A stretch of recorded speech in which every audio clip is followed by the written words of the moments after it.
centenario del prestigioso escritor Italo Calvino con jornada de acciones artísticas y literarias. Acoge la UNIAC encuentro de poetas latinoamericanos con la presencia de escritores de varias naciones. Festejan los 120 años de la fundación del Conservatorio de Música Amadeo Roldán, emblema de la enseñanza artística.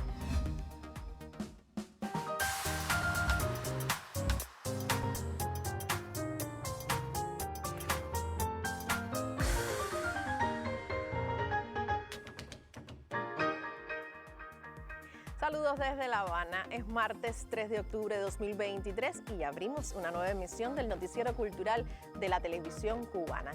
En conferencia de prensa esta mañana en la emblemática Sala Villena de la sede nacional de la UNIAC fue presentado el programa para celebrar el centenario del reconocido escritor Italo Calvino, que se realizará del 11 al 15 de octubre con la participación de intelectuales de Cuba e Italia. Al inicio de este noticiero le ampliamos la información.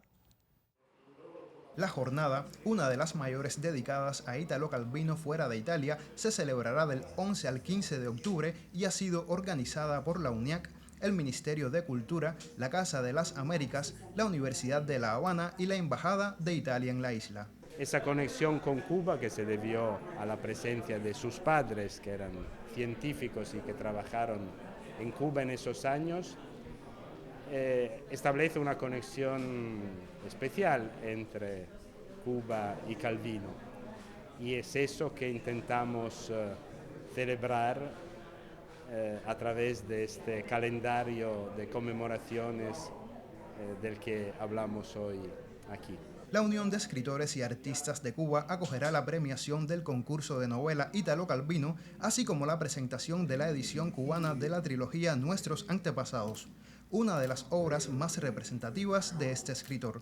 Son tres libros fundamentales para la historia de la literatura, de la novela del siglo XX, en las que Calvino desata su capacidad como narrador, y son las obras que de alguna manera le abrieron el espectro al mundo como novelista.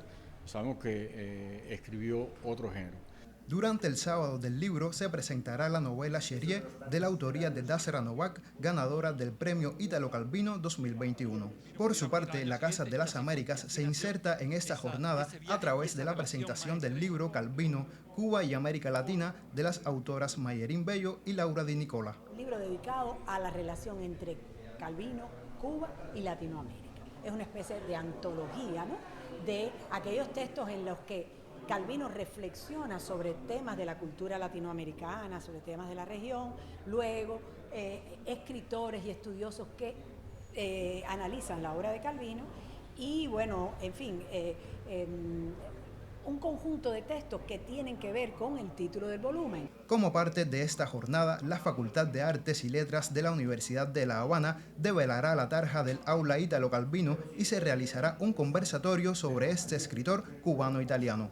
La celebración del centenario de Italo Calvino cerrará con un homenaje en su natal Santiago de Las Vegas. David Hidalgo, Noticiero Cultural.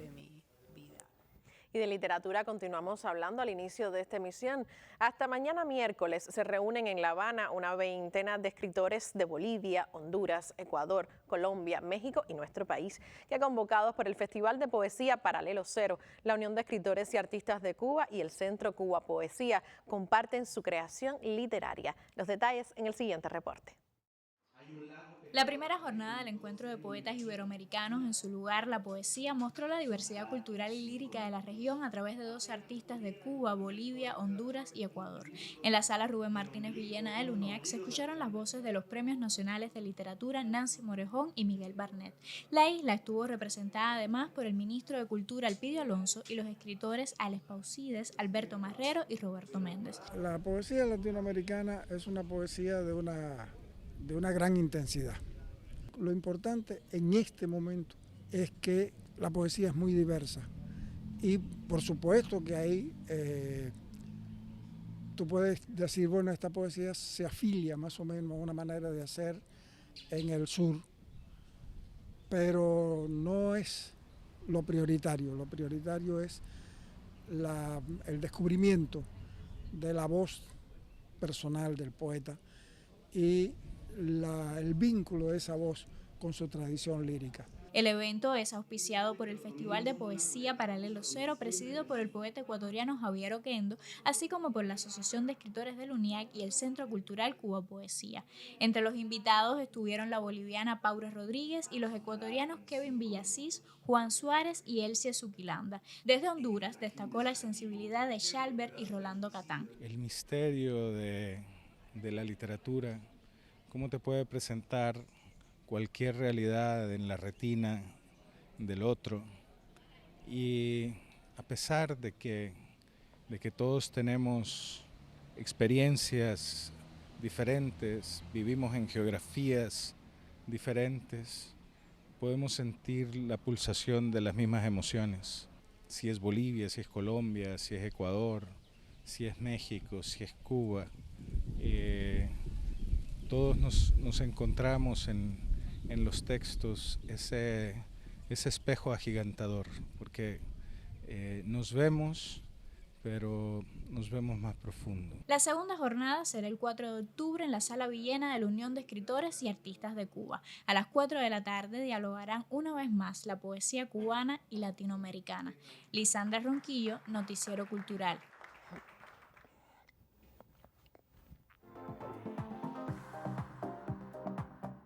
Es tiempo de conocer lo que publican las páginas culturales de otros medios de comunicación. El periódico Juventud Rebelde informa que mañana inicia en La Habana la Semana Cultural de España en Cuba, que se extenderá hasta el venidero 12 de octubre para celebrar los históricos lazos entre la nación ibérica y la mayor de las Antillas. Serán días en que la música, la literatura, las artes plásticas y el cine confluirán en novedosas propuestas que promueven un intercambio activo entre artistas nacionales y foráneos. El cine y el teatro tendrán un protagonismo especial en esta ocasión. La Agencia Cubana de Noticias publica que la 7ª edición del Festival Chocolate con Café se desarrollará del 30 de noviembre al 4 de diciembre próximos en la provincia de Guantánamo. El jolgorio estará dedicado al aniversario 153 del otorgamiento del título de villa a la ciudad del Guaso, a los 20 años de vida artística del cantautor Waldo Mendoza, presidente de honor y fundador del festival, y a las mujeres agroforestales por sus aportes y contribución al desarrollo sostenible de las actividades cafetaleras y cacaoteras. Y por último, en la agencia Prensa Latina da a conocer que la exposición Van Gogh los últimos meses es exhibida en el Museo Orsay de la ciudad de París. Esta es la primera muestra dedicada a la labor del artista neerlandés en los 70 días que vivió en una pintoresca comuna situada a menos de 30 kilómetros de la capital francesa. Vincent Van Gogh dejó para la posteridad 74 cuadros y 33 diseños en esa corta etapa de su residencia en la comunidad Ouarzazate-du-Sud. La expo, que estará abierta al público hasta febrero de 2024, ofrece unos 40 cuadros y 20 dibujos del gran artista europeo. Y con esta noticia cerramos nuestra revista de prensa por hoy. Hacemos una pausa y en el próximo segmento hablaremos de música. Los dejo unos segundos más con este compendio de imágenes de las obras del gran pintor Vincent Van Gogh. Siga junto a nosotros, en breve estoy de regreso.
El Conservatorio Amadeo Roldán, institución cubana dedicada a la enseñanza de la música, celebró este lunes el aniversario 120 de su fundación. En la actividad participaron destacados artistas cubanos que se formaron en la prestigiosa academia, entre ellos varios premios nacionales de música.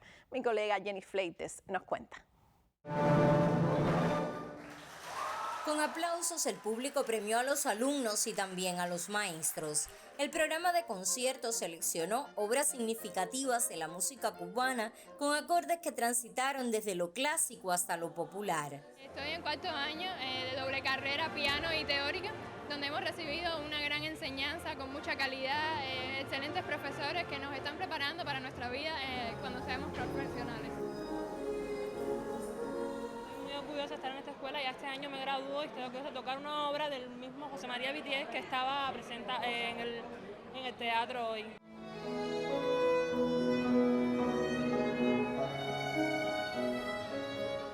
Agradecí mucho que tocaran mi balada así para piano y violín.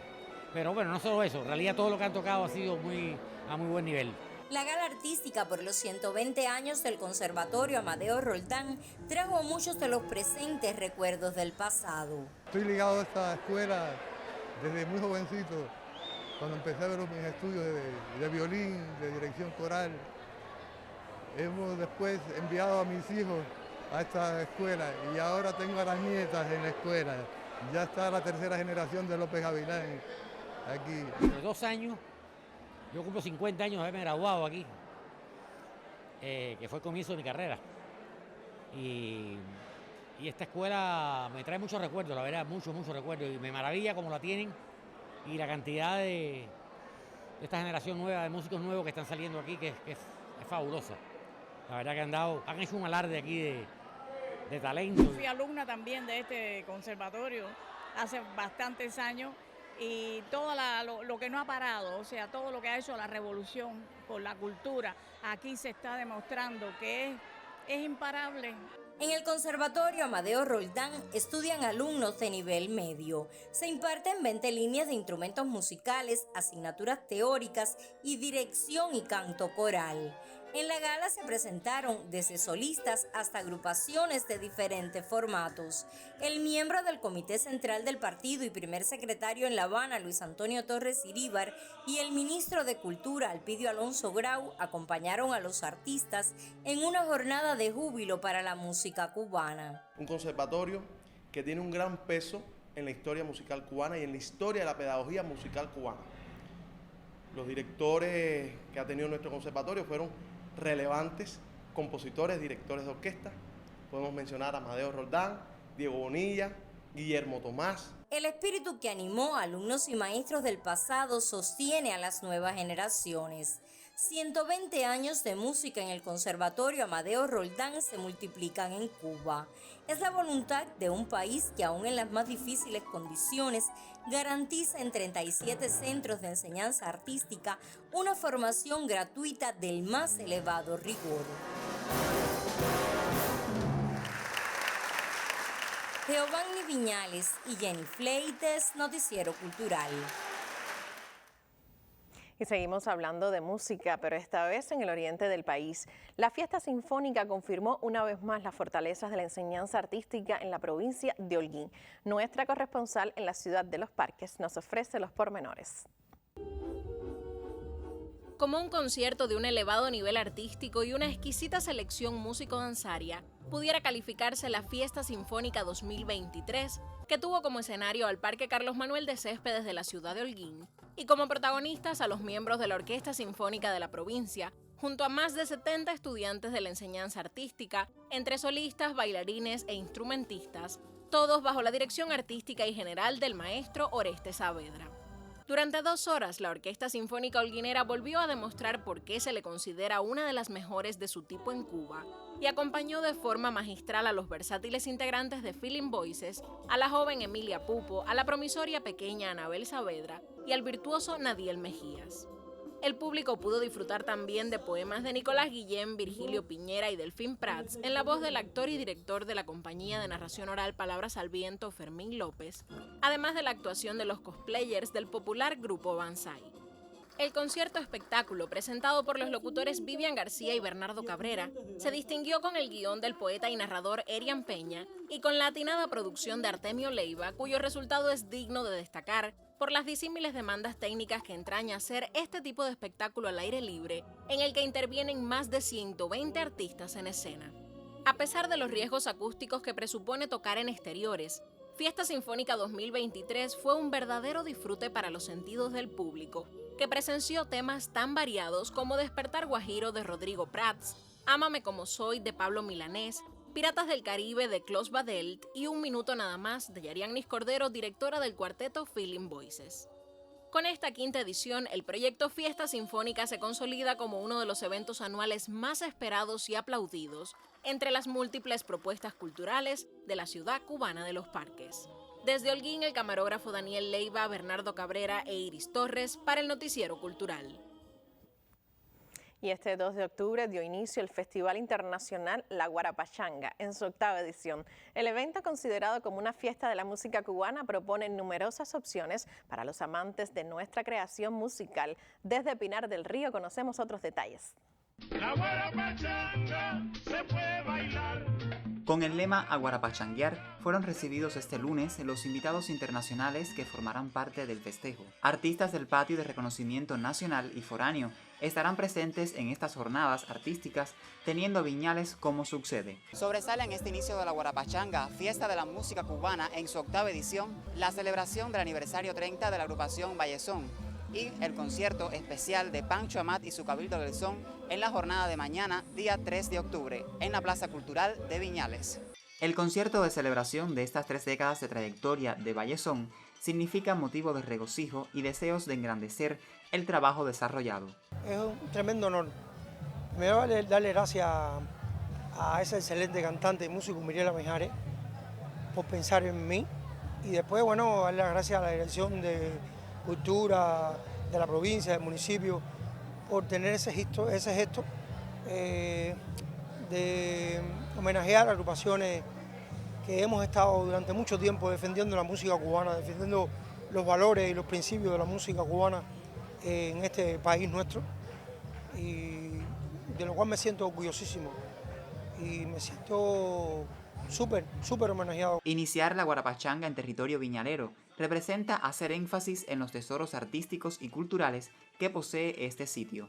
Comenzar en Viñales es un propósito. El propósito inicial es de enseñarle al mundo a través del evento que Viñales existe, pero que existe como una fortaleza cultural y dentro de la fortaleza cultural como una plaza importantísima para la música y los músicos de Pinar del Río. La Guarapachanga no podía dejar de venir a Viñales si Vallezón está cumpliendo 30 años de haber sido creado. Quiere decir que es un propósito desde todos los puntos de vista, porque siempre digo que el festival tiene que ser útil, que tiene que ser hermoso, que tiene que servir de algo y que cuando se vaya hasta el próximo año, algo de lo que se hizo tiene que quedar. Sobre otras propuestas de este acontecimiento cultural, les seguiremos informando en próximos espacios. Desde Pinar del Río, José Carlos López Arteaga, para el Noticiero Cultural.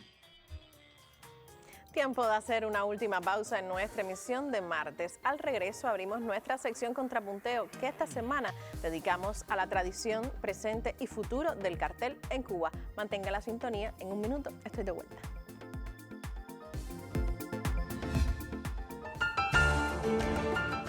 El libro del mes, espacio que lleva a los lectores cubanos un libro para enriquecer su universo como individuos.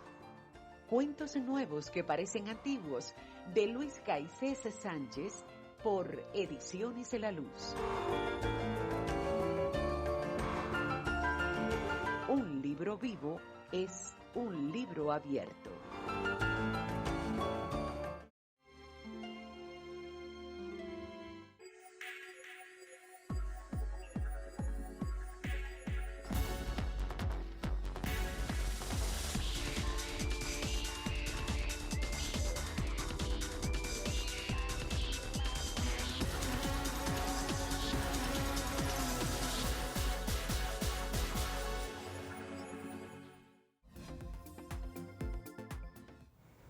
Ya lo anunciábamos antes de la pausa. Esta semana dedicamos nuestra sección Contrapunteo a la tradición, presente y futuro del cartel en Cuba. Mi colega Ailén Vital Soler nos ofrece un segundo acercamiento al tema.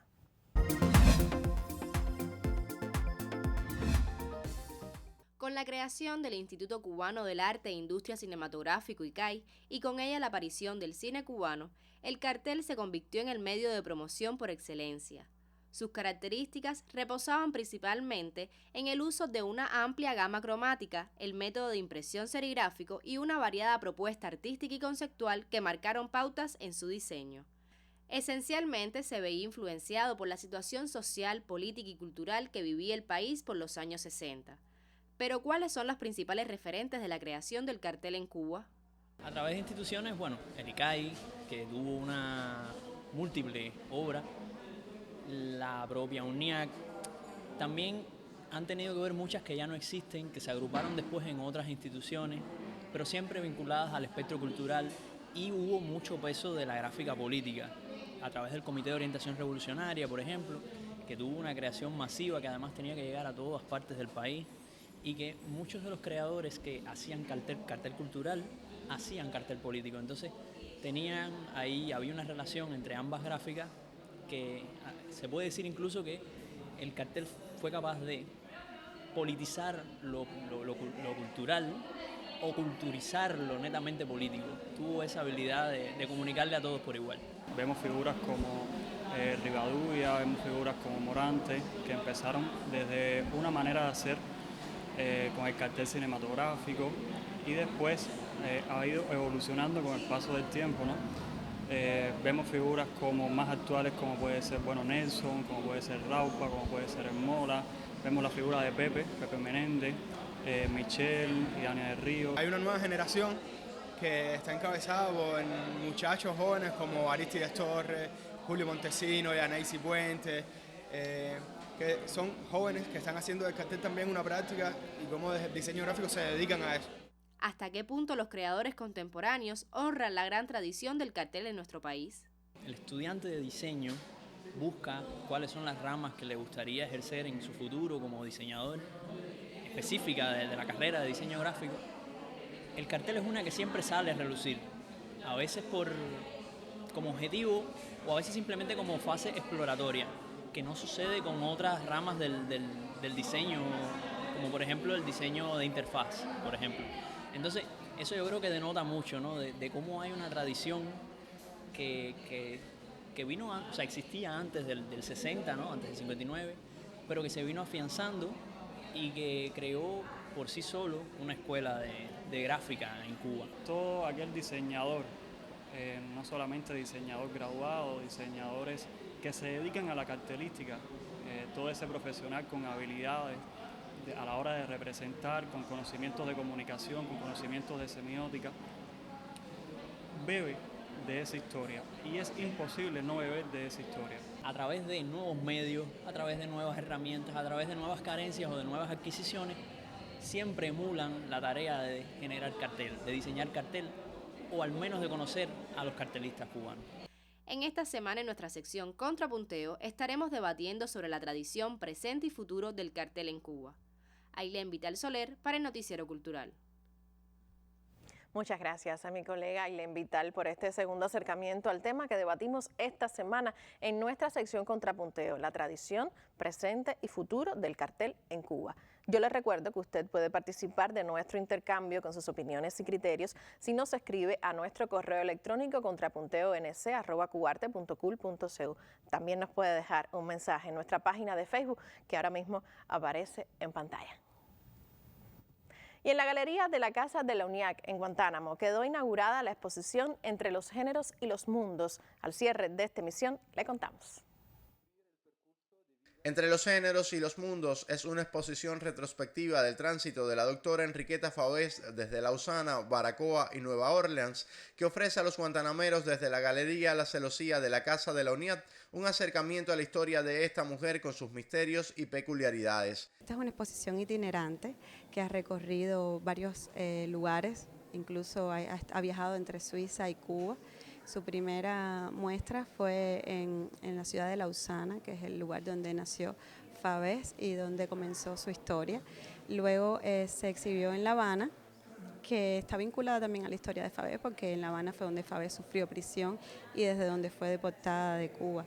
Y bueno, era un sueño y un propósito de este proyecto y de esta curaduría, traer esta exposición a Guantánamo, a la provincia de Guantánamo, que es el lugar donde Favés eligió asentarse y trabajar y desarrollar su labor de médico a principios del siglo XIX en Cuba. Desde el mapa conceptual y demográfico hasta cada imagen que visualiza su quehacer, encuentran en la expo intimidades ligadas a los retos de la época e incluso archivos del proceso judicial en 1823 que convidan a interiorizar más en la vida de Enriqueta. Yo creo que el reto de esta exposición fue crear una iconografía alrededor de Favés que no fue retratada en su momento, por supuesto, por la época. Y nos concentramos en un poco recrear ese imaginario desde las imágenes de la época, desde los documentos que conocemos y desde las interpretaciones contemporáneas de Favés. Cobra vida la celosía y Guantánamo, redescubriendo al Dr. Faber en una trayectoria de varios mundos, cuestionadas por miradas pasadas y aupadas por miradas presentes, que construyen también la historia país y que acercan al nombre de Henriette a Lausana, Baracoa y Nueva Orleans. Miguel Reyes Mendoza, Noticiero Cultural. Punto final.